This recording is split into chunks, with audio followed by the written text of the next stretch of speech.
Les sites.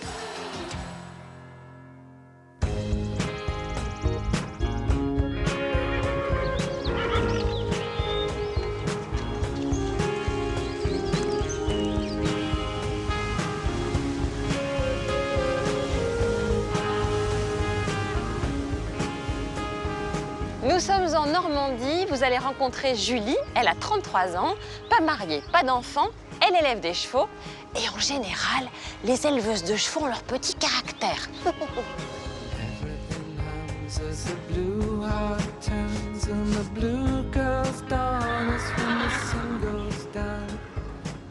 Ah, bonjour. Bonjour. Enchantée. Enchantée, Julie. Karine. Bienvenue. Et Versailles. Bravo, je suis très chic. Très bien. Versailles du Haut-Bois, très précisément. Ah, t'as combien de chevaux, toi, ici? Alors, sur l'écurie, il y en a une trentaine, dont une quinzaine à moi. Et les autres, donc, appartiennent à des propriétaires? À des propriétaires, ouais, c'est ça. C'est quoi ton métier, exactement? Je fais de la pension, j'accueille les chevaux et j'en prends grand soin, on va dire. Le gîte et le couvert, toi? Ouais, c'est ça. Hein, c'est ça? Et après, moi, je propose le travail du cheval pour les gens qui sont un petit peu moins là ou qui sont pas cavaliers aussi. Certains éleveurs mettent leurs chevaux à exploiter pour les valoriser pour la vente. Donc ça, on a le cheval au travail et on lui apprend voilà, les bases, sauter des obstacles ou faire du dressage pour pouvoir être vendu derrière, ou à des professionnels s'ils sont un potentiel assez important, ou à des amateurs qui derrière, eux, ont envie de se faire plaisir en concours. Ou alors, je donne des cours aussi. J'ai obtenu monitorat, instructorat en fait, donc c'est le diplôme un peu au-dessus du monitorat. C'est-à-dire que je peux former aussi des moniteurs. Et tu montes depuis que tu es toute petite? J'ai commencé à 6 ans parce qu'on ne pouvait pas commencer avant et j'ai jamais arrêté. C'est dingue, hein, Donc comme après, quoi, tu vois, quand on met nos enfants... Mes parents sont pas du tout dedans. Ma mère montait dans ce centre équestre pour le plaisir, mais c'était vraiment... voilà, c'est... Ah, ta maman, à mon avis, c'est elle qui arrive. Oui, c'est ça. C'est ça? C'est ça. Bonjour. Parce qu'elle a une tête qui te ressemble. Hein. Bonjour, je vais vous faire la bise. Enchantée. Enchantée. C'est quoi votre prénom? Cathy. Cathy. Je vous laisse 5 pas un minutes. cheval? Oui, mais c'est quoi là-bas? C'est Stark. C'est la petite mascotte, c'est un un bouc. bouc. Mais qu'est-ce qu'il fait là? Il est en liberté, il se promène. C'est pas vrai. Ouais. Pas facile à approcher, on ne sait pas pourquoi. Il a toujours eu peur un peu des humains. Et il s'entend bien avec les chevaux? Ah, par contre, ouais. Il Mais supporte non. pas être loin d'eux, donc d'où le fait qu'il ne quitte pas l'écurie, ou alors quand il quitte l'écurie, c'est pour aller dans les paddocks dehors avec eux. Stark, qui au fil du temps a fini par ressembler davantage à un poney qu'à un bouc, accompagne sa maîtresse soigner un cheval. Pendant ce temps, Cathy va nous éclairer sur le caractère de sa fille. Nous allons parler de notre femme, de nos filles. Bon, 33 ans, célibataire. Oui. Vous l'avez déjà vu avec un garçon ou pas? Non. Jamais? Elle a eu une période où elle a eu quelqu'un, mais... Vous l'avez pas vu? On ne l'a pas vu parce que ça a duré 6 mois. Ils se sont vus que quelques week-ends. Elle avait 18 ans. Et depuis, elle n'a pas... c'est ça, c'est incompréhensible. Mais pourquoi, à votre avis? Ben, on ne sait pas. Elle peut être à une terrasse de café, on peut se promener dans un concours. Mais je vous crois Il y a pas, je me Non. rapproche, mais il m'aime pas celui-là. Je sens qu'il m'aime pas. Elle n'a pas de garçon qui vienne même pas lui adresser la parole. Elle a quand même. Elle habite chez vous? Oui, elle habite chez nous. Elle va prendre 34 ans, mais par contre, c'est ce que je dis, c'est pas la petite fille avec son papa et sa maman, c'est vraiment une cohabitation, quoi. Elle est en tant qu'adulte à la Mais maison. elle a des amis ou pas? Non. Elle n'est pas fille unique en plus, vous avez Non, on a deux autres garçons. enfants. Et vous croyez pas que c'est son petit caractère? Parce que souvent, les éleveuses de chevaux, Oui, c'est ce qu'on nous dit, mais. c'est souvent un peu, ça donne des ordres, quoi, vous voyez? Ouais. Que oui, non. Ça que confond elle, les chevaux et les garçons. S'il y a un garçon qui arrive à toucher son cœur et puis Et pas que, on ne souhaite pas que le cœur. Hein. Et là, je suis sûre qu'elle se donnera vraiment. Et du coup, vous la voyez avec un garçon comment, vous? Julie, son style, c'est un peu très taquin, c'est le sarcasme, il y a toujours le tac au tac et tout ça. Elle aura besoin de ça, beaucoup d'humour. Et du coup, c'est vrai que... Ça, c'est important. C'est important pour elle. Mais enfin bon, ça suffit pas, l'humour, parce qu'il y a des clowns. Ah, la revoilà, on fait semblant de rien. Ah, Julie, ça va hein? Ouais. Bon, je vous laisse, alors. Bon, à entre bientôt. filles, et puis Écoutez, on va faire ce qu'on peut pour la petite. Hein. D'accord, merci. Si Julie participe à l'émission, c'est parce qu'elle se sent enfin prête à quitter le cocon familial dans lequel elle a puisé jusque-là toute l'affection dont elle avait besoin.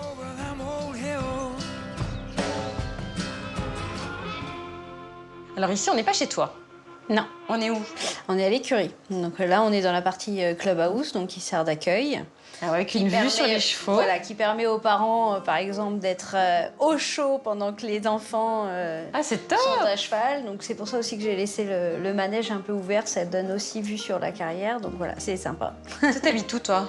Mais j'habite chez mes parents, un petit peu plus loin. Depuis chez tes parents à 33 ans? Oui, c'est ça. Je les ai quittés le temps des études. Et puis je suis revenue.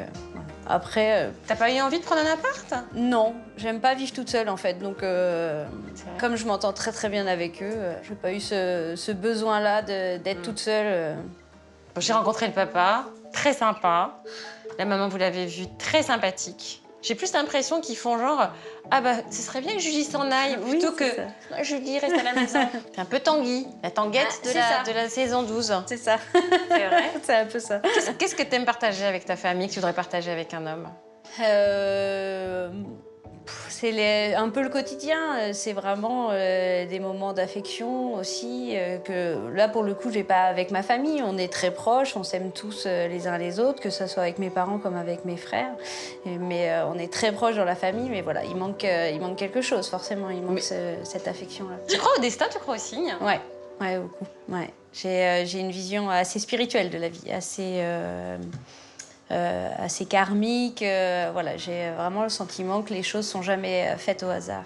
On a une mission sur Terre, cette envie d'avancer, de faire évoluer notre âme, et du coup, qu'elle soit positive ou négative, tout ce qui nous arrive nous fait avancer et progresser. Donc c'est vrai que maintenant, même les difficultés les plus dures de la vie n'en sont plus pour moi, on va dire. Ah ouais. Je suis assez positive sur tout ce qui m'arrive maintenant.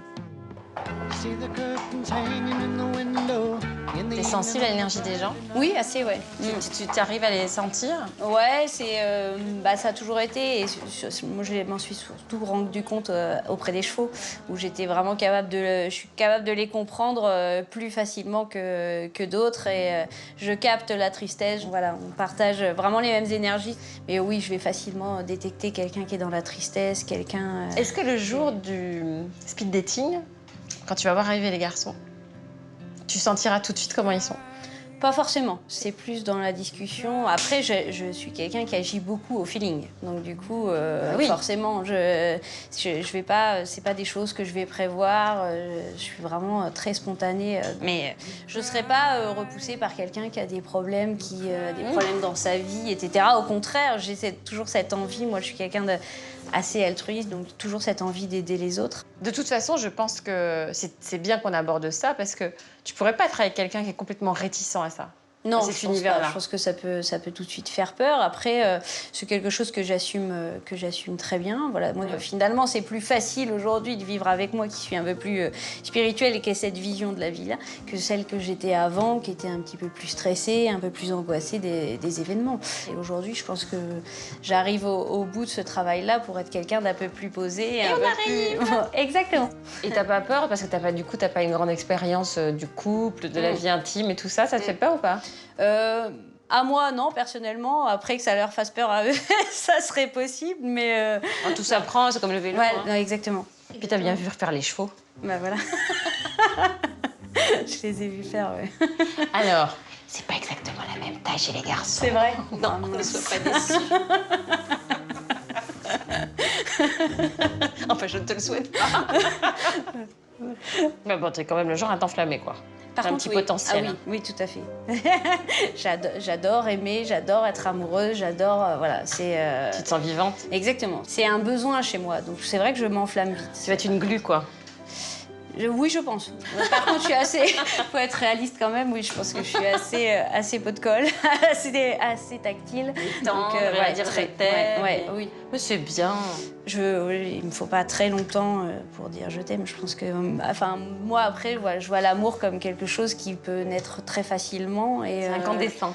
Oui, c'est ça. Il y a un moment donné, quand on apprécie la personne, j'ai pas de barrière à ce que je ressens. Notre amoureuse en herbe pratique beaucoup de sport, avec ses chevaux d'abord, mais aussi en salle pour s'entretenir. Parmi ses autres loisirs, elle aime le cinéma, surtout les films de super-héros, et la lecture de mangas dont elle raffole. Ta mère nous disait que t'avais pas d'amis. Ça peut faire peur. Voilà, la vie a fait que mes amis sont plutôt ceux de l'écurie, en fait, les cavalières de l'écurie avec lesquels j'ai sympathisé. Mais c'est vrai que... Vous voyez pas au-delà? Pas souvent, non. J'en ai pas spécialement besoin. Et en même temps, par contre, je suis assez fêtarde. Donc, Mais qu'est-ce que tu fais? C'est que j'ai pas l'occasion. C'est-à-dire que quand il y a des soirées, j'aime y aller, j'aime sortir, j'aime aller en concert, au ciné. Mais... toute seule. Ah non, c'est pas drôle. C'est pas drôle, donc du coup, j'attends. J'attends de trouver quelqu'un qui va me faire sortir. Bon, tu fais des concours donc le week-end? Ouais, le dimanche surtout. Il y a de la place pour un homme là-dessus? Je suis prête à en faire en tout cas. Ah oui. Ouais. Entrons maintenant dans le vif du sujet, l'homme idéal dont rêve Julie. Il ne devra pas travailler à ses côtés, être âgé de 27 à 40 ans et avoir envie, comme elle, d'un mariage romantique. S'il a des enfants, ils seront les bienvenus. Quel genre d'homme tu voudrais? Mais ça, c'est, tu vois, ce que je te disais par rapport au feeling, c'est qu'il va y avoir un type d'homme, oui, physiquement, il va me plaire, et puis finalement, voilà, à parler, etc., ça passe pas du tout. Et inversement, je peux être charmée par quelqu'un qui, physiquement, Au départ me plaisait pas plus que ça. Enfin, c'est très... comme je marche au feeling... Mais comment tu vas faire avec les photos et tout? Je pense que je vais d'abord lire avant de regarder les photos, déjà.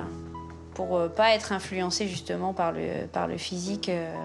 Ça va être surtout le regard, le sourire. Moi, ça passe vraiment par le regard et le sourire, le charme, quoi, plus que vraiment cette beauté physique qui est assez subjective, finalement. Bon, alors tu mesures 1m55. 5, oui. Oui, donc tu trouveras assez facilement plus grand que toi. Oui, ça sera pas très compliqué. C'est ce que tu cherches, plus grand que toi. Ouais. Ouais, par contre, c'est vrai que j'aime les hommes assez costauds, assez virils. Ouais. Plutôt grand? Ouais, plutôt grand. Ouais. Enfin, c'est pourquoi. Après, voilà, je les trouve vite grands, en fait. Oui, trop mignonne.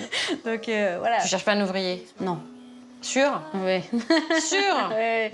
Parce que les éleveuses de chevaux, je disais ça en arrivant tout à l'heure, souvent vous avez un sacré caractère. Parce que à force de dresser les animaux, d'être ferme, de donner des ordres, tout ça, je pense que mécaniquement, vous devenez assez autoritaire. Et ça peut faire fuir les hommes. Mais je te sens pas trop comme ça, toi. Non. Amoureuse, je suis plutôt tout l'inverse. Hein. Je suis plutôt très douce, toujours à vouloir faire plaisir. Une carpette. Moins qu'avant. Mais avant, je t'aurais dit oui. Ouais, avant, je m'écrasais tout de suite. C'était tout l'inverse, et qu'ils pouvaient me dire ce qu'ils voulaient. Je m'écrasais total. Peur de décevoir. Ouais, complètement.